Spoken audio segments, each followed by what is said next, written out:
এই ছেলেটা প্রতিনিয়ত তার বৃদ্ধ বোবা নানির উপর অত্যাচার করে। কখনো সে তার চুল বাঁধার কাঠি ফেলে দেয়, আবার কখনো সে তার জুতা ফেলে দিয়ে আসে। অথচ এই বৃদ্ধ নানি তাকে বাজারে সবজি বিক্রি করে লালন পালন করে। এমন একটা গল্প নিয়ে 2002 সালে তৈরি করা হয় Korean cinema the way home. আমি বাজি ধরে বলতে পারি ভিডিওটা দেখা শেষে আপনার চোখে পানি চলে আসবে। তাহলে চলুন বেশি কথা না বলে গল্প শুরু করা যাক। এই ছোট্ট ছেলেটার নাম সাং উ। গল্পের শুরুতেই দেখা যায় সাং উ আর তার মা একটা বাসে করে গ্রামের উদ্দেশ্যে রওনা দিয়েছে। সাং উ তার মায়ের সাথে দক্ষিণ কোরিয়ার রাজধানী সিওলে বসবাস করত। কিন্তু 1 বছর আগে তার মা বাবার ডিভোর্স হয়ে গেছে। কিছুদিন আগে তার মায়ের চাকরিটাও চলে গেছে। নতুন চাকরি খোঁজার জন্য এখন কিছুদিন সময় লাগবে। তাই এখন তার মা তাকে কিছুদিনের জন্য তার নানির কাছে রেখে আসতে যাচ্ছে। গ্রামে পৌঁছানোর পর তার মা তাকে নিয়ে তার নানির বাড়ির উদ্দেশ্যে রওনা দেয়।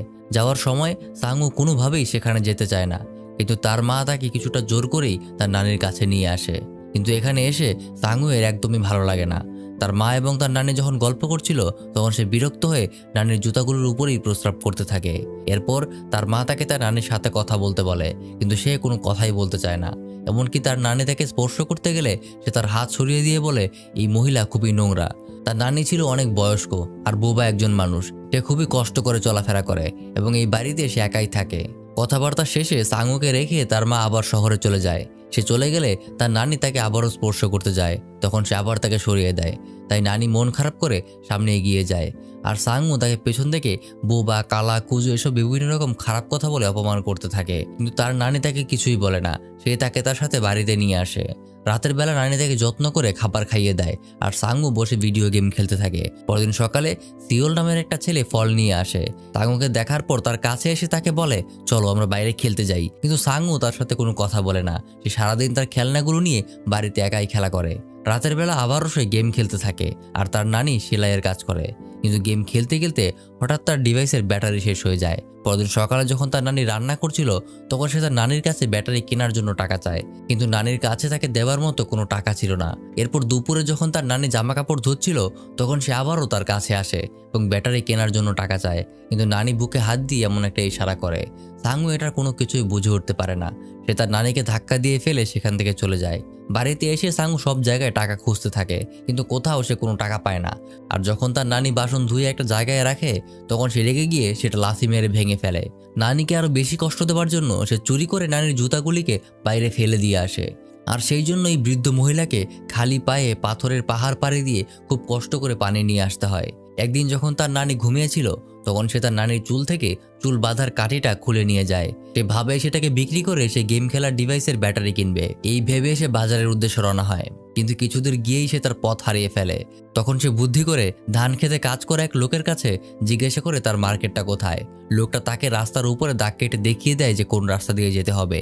এরপর সে খুঁজে খুঁজে ছোট্ট একটা দোকানে যায়। সেখানে গিয়ে ব্যাটারি চাইলে লোকটা তাকে কিছু ব্যাটারি দেয়, কিন্তু সেই ব্যাটারিগুলি ছিল পেন্সিল ব্যাটারি, যেগুলো এই ডিভাইসে কোনোভাবেই ফিট হবে না। তাই দোকানদার তাকে একটা বড় মার্কেটের রাস্তা দেখিয়ে দেয়, কিন্তু সে এমন ভাবে বলে যেটা সাংউ কিছুতেই বুঝতে পারে না।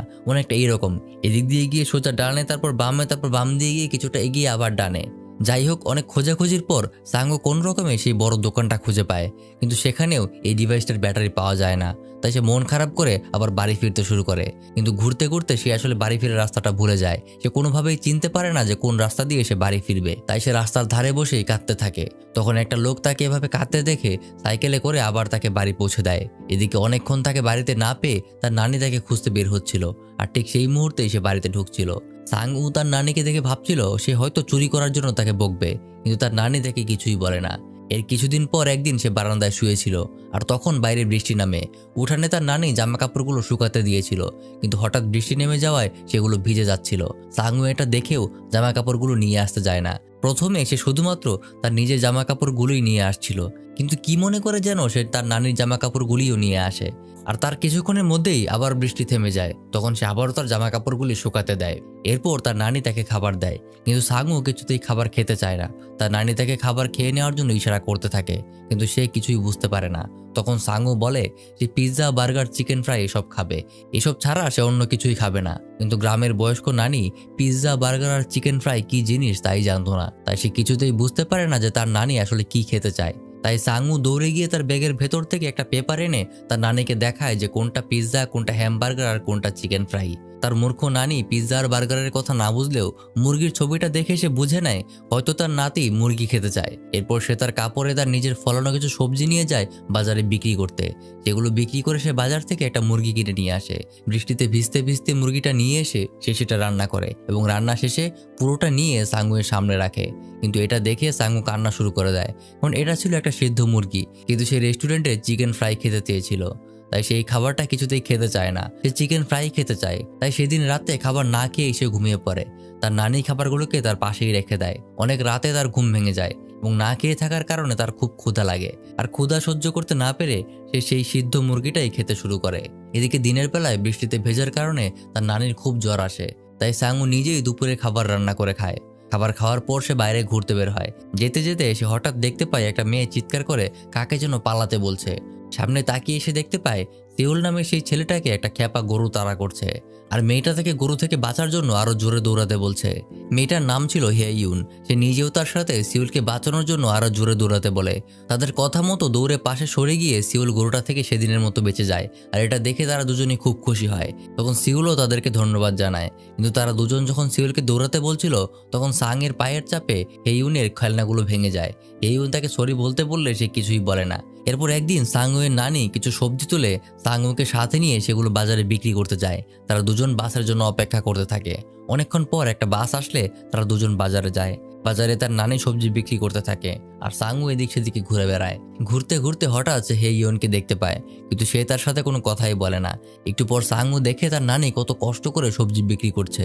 সবজি বিক্রি শেষে তার নানি তাকে এক জোড়া জুতা কিনে দেয় এবং রেস্টুরেন্টে গিয়ে তাকে ভালো ভালো খাবার খাওয়ায়, কিন্তু সে নিজে কিছুই খায় না। খাবারের বিল দিতে গিয়ে তার প্রায় সব টাকাগুলোও শেষ হয়ে যায়। এরপর তারা বাসায় ফেরার জন্য আবার বাসে ওঠে। বাসে উঠে সে দেখতে পায় হেইয়ন বাসে দাঁড়িয়ে কথা বলছে।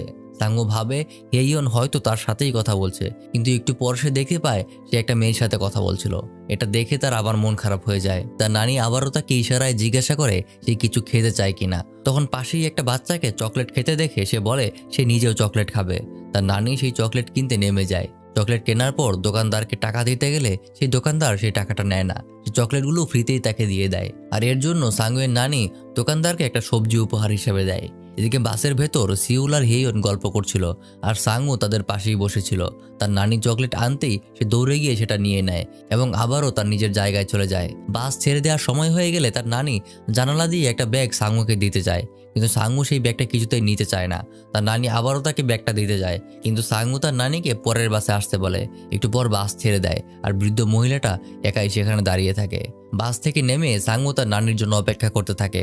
অনেক সময় কেটে যায়, কিন্তু তার নানি আর আসে না। একটা বাস আসলে সাংু ভাবে হয়তো তার নানি এসেছে, কিন্তু সেই বাসে তার নানি নেই। আর একটা বাসের জন্য অপেক্ষা করতে থাকে, কিন্তু সেটাতেও তার নানি আসে না। সাংু একাই বাসায় ফিরে আসে, কিন্তু তবুও তার নানি আসে না দেখে সে আবারও রাস্তায় আসে। হঠাৎ সে দেখে তার নানি একাই হেঁটে হেঁটে আসছে। আসলে তার কাছে বাস ভাড়ার টাকা ছিল না, তাই তাকে হেঁটেই আসতে হয়েছিল। সাংু তার নানিকে জিজ্ঞাসা করে তার এত দেরি কেন হলো। তখন সে আগের মতোই তার বুকে হাত দিয়ে শুধু ইশারা করে। অনেকক্ষণ হেঁটে কষ্ট হবার কারণে সে তার ব্যাগটা সাংয়ের কাছে দিতে যায়, কিন্তু সাংু সেই ব্যাগটা একদমই নেয় না। এই ব্যাপারটায় সে আরো অনেক কষ্ট পায়। পরদিন সাংু বাইরে বেড়াতে বের হয়। ঠিক সেই সময় সে হেইয়নকে দেখতে পায়। তাকে দেখে সে খুব খুশি হয়, কিন্তু যখন সে দেখতে পায় সিউলও তার সাথে আছে তখনই তার মন খারাপ হয়ে যায়। হেইয়নকে বিদায় জানিয়ে সিউল তার নিজের পথে একা চলতে শুরু করে। আর তখনই সাংয়ের মাথায় একটা শয়তানি বুদ্ধি আসে। সে পেছন থেকে চিৎকার করে বলতে থাকে, তোমার পেছনে সেই গরুটা আসছে, তাড়াতাড়ি পালাও, তাড়াতাড়ি পালাও। সিউল পেছনে না তাকিয়ে দৌড়াতে শুরু করে, কিন্তু হঠাৎ সাংু দেখতে পায় সত্যি সত্যি সেই লাল গরুটা আসছে। মজা নেওয়ার বদলে এটা সত্যি হয়ে গেল দেখে সাংয়ের মন খারাপ হয়ে যায়। আর এদিকে তাকে বাঁচানোর জন্য সিউল তাকে ধন্যবাদ দেয়। পরদিন আবারও সাংু সেই জায়গাতে এসে বসে থাকে। এরপর আবারও যখন সিউল সেই রাস্তাটা দিয়ে বাড়ি ফেরে তখন সে আবারও তাকে পেছন থেকে জোরে জোরে গরু গরু বলে চিৎকার করতে থাকে। সিউল তার কথা শুনে দ্রুত দৌড়াতে শুরু করে। পেছন থেকে সাংু চিৎকার করতেই থাকে যে তার পেছনে গরু আসছে, আর সিউলও তার কথা শুনে তার গতি আরো বাড়তে থাকে, কিন্তু তার পিঠে বোঝা থাকার কারণে সে দৌড়ে গিয়ে মাটিতে পড়ে যায়। তখন পেছনে তাকিয়ে এসে দেখতে পায় তার পেছনে কোনো গরুই নেই। তখন সে বুঝতে পারে সাংু আসলে মিথ্যা কথা বলে তার সাথে মজা নিচ্ছিল। সাংু তখন সাথে সাথে সেখান থেকে পালিয়ে যায়। কিন্তু পরদিন সাংু যখন একা রাস্তা দিয়ে হাঁটছিল তখন সিউল হঠাৎ তার সামনে চলে আসে। সিউলকে দেখে সাংু খুব ভয় পেয়ে যায়, কিন্তু সিউল তাকে কিছুই বলে না। সে যখন পালিয়ে যাচ্ছিল তখন পেছন থেকে তাকে হেইয়ন ডাকে। মেয়েটি তাকে বলে, আমি তোমাকে অনেকক্ষণ ধরে খুঁজছিলাম, আমি তোমার সাথেই খেলা করতে এসেছিলাম, তুমি কোথায় ছিলে? এগুলো শুনে সাংইউর মনে একদম লাড্ডু ফুটতে শুরু করে। রাতের বেলা শুয়ে শুয়ে সে হেইয়নের কথা মনে করতে থাকে আর একা একাই হাসতে থাকে। সকালে উঠে সে আয়নায় নিজের চুলের স্টাইল ঠিক করে, কিন্তু সে খেয়াল করে তার চুল অনেক বড় হয়ে গেছে। সে তার নানিকে তার চুল কেটে দিতে বলে, কারণ সে এখন হেইয়নের সাথে দেখা করতে যাবে। তার নানি যখন চুল কেটে দিচ্ছিল তখন সে তার নানিকে বলে একটু অল্প করে কাটতে, কিন্তু তার নানি মনে করে সব চুল কেটে অল্প একটু রাখতে, তাই সে তার সব চুল কেটে একদম ছোট করে দেয়। চুল কাটা শেষে যখন সাংইউ এটা দেখে তখন সে খুব রেগে যায়। সে কাঁদতে কাঁদতে বলতে থাকে, এখন আমি হেইয়নের সাথে কিভাবে দেখা করতে যাব? আমাকে পুরো বাদরের মতো লাগছে। পরদিন সাংইউকে তার নানি কিছু জিনিস দেয়, যেগুলো বাজারে বিক্রি করে সে হেইয়নকে একটা গিফট কিনে দিতে পারবে। কিন্তু যাওয়ার আগে তার নানি তাকে তার দেওয়া সাদা জুতোগুলি পরতে বলে, কারণ এগুলো ছিল আরামদায়ক, কিন্তু সেগুলো দেখতে সুন্দর না বলে সে তার নিজের জুতাগুলিই পরে। অনেকক্ষণ ধরে হাঁটার পরে জুতাগুলো শক্ত হওয়ায় তার পায়ে খুব লাগতে শুরু করে। তখন তার হাঁটতে খুব কষ্ট হচ্ছিল। একটু পরেই একটা ঢালু জায়গা দেখে সে তার ঠেলাগাড়ির উপর চড়ে বসে এবং সেটা দিয়েই গড়িয়ে গড়িয়ে যাওয়ার চেষ্টা করে, কিন্তু সেটাকে সে কন্ট্রোল করতে না পারায় সে আছড়ে গিয়ে পড়ে যাওয়ার কারণে সাংইয়ের হাঁটু কেটে রক্ত বের হতে থাকে আর তার ঠেলা গাড়িটাও ভেঙে যায়। এরপর সে খুঁড়িয়ে খুঁড়িয়ে সেই রাস্তা দিয়ে হেঁটে যায় যেটা দিয়ে সিউল প্রতিদিন বাড়ি ফিরত। কিন্তু হঠাৎ করে পেছন থেকে সিউল এসে গরু গরু বলে চিৎকার করে তাকে পালাতে বলে, কিন্তু সাংউ তার কথা বিশ্বাস করে না। সে ভাবে সিউলও হয়তো তার মতোই তার সাথে মজা করছে, যেমনটা আগে সে তার সাথে করেছিল। হঠাৎ সে পেছনে তাকিয়ে দেখে সত্যি সত্যিই সেই লাল গরুটা ছুটে আসছে। সে দৌড়ে পালাতে শুরু করে, কিন্তু পায়ে ব্যথা থাকার কারণে দৌড়াতে দৌড়াতে সে মাটিতে পড়ে যায়। কিন্তু দেখা যায় তখন সিউল নিজেই রিস্ক নিয়ে গরুটাকে অন্যদিকে তাড়িয়ে দেয়। এটা দেখে সাংউ অনেক লজ্জা পায় এবং আগের বার তাকে কষ্ট দেওয়ার জন্য সিউলের কাছেও ক্ষমা চায়। সাংউ কাঁদতে কাঁদতে বাড়ি ফিরতে থাকে। তখন সে পকেটে হাত দিয়ে দেখতে পায় তার নানি সেই গেমিং ডিভাইসের জন্য ব্যাটারি কিনতে টাকাও তাকে দিয়েছিল। এবার সে তার নানির উপর করা অত্যাচারেরও ভুল বুঝতে পারে। সে তার নানিকে আসতে দেখে আরো জোরে জোরে কাঁদতে শুরু করে। তখন তার নানি তাকে আদর করে দেয় আর তাকে তার মায়ের দেয় একটা চিঠি দেয়। চিঠিতে লেখা ছিল তার মায়ের চাকরি হয়ে গেছে, কিছুদিন পরেই সে এসে তাকে নিয়ে যাবে। সেদিন রাতেই সাংউ তার নানিকে লিখতে শেখাতে বসে। প্রথমেই সে তার নানিকে আই মিস ইউ লিখতে শেখায়, কিন্তু তারই মূর্খ নানি কোনোভাবেই সেটা লিখতে পারে না। তখন সাংইউ তাকে বলে, তুমি যদি কখনো অসুস্থ হও তাহলে আমার কাছে একটা সাদা চিঠি পাঠিয়ে দেবে, তাহলে আমি জানতে পারবো তুমি অসুস্থ আছো আর আমি সাথে সাথে তোমার কাছে চলে আসবো। এটা বলেই সে আবারও কাঁদতে শুরু করে দেয়। সেদিন রাতে সে তার নানির সেলাইয়ের জন্য অনেকগুলো শুয়ে সুতা পরিয়ে রাখে, যেন অনেকদিন যাবত তার নানি এগুলি দিয়েই কাজ চালিয়ে নিতে পারে। পরদিন সকালে সাংউয়ের মা তাকে শহরে ফিরিয়ে নিতে আসে। বাস ছেড়ে দিতেই সাংউ দৌড়ে বাসের পেছন দিকে চলে আসে আর জানালা দিয়ে তার নানিকে বিদায় জানায়। এরপর তার নানি আবারও একা হয়ে যায়। শহরে ফিরে সাংউ তার নানিকে নিয়মিত চিঠি দিতে থাকে। তার নানি পড়তে না পারায় সে চিঠিতে ছবি এঁকে বুঝিয়ে দেয় যে সে তাকে মিস করছে অথবা সে অসুস্থ আছে। আর এভাবে এই গল্পটা শেষ হয়ে যায়। একটা জিনিস আমার মাথায় আসে না, আজকাল অনেক ছেলে মেয়েরাই বড় হবার পর নিজেদের বাবা মায়ের দায়িত্ব নিতে ভুলে যায়। এই গল্পটাতেও দেখুন সাংউংয়ের মা কিন্তু তার ছেলের যত্ন রাখছে, কিন্তু তার নিজের মা যে গ্রামে একা পড়ে আছে সেটা তার কোনো খোঁজ নেই।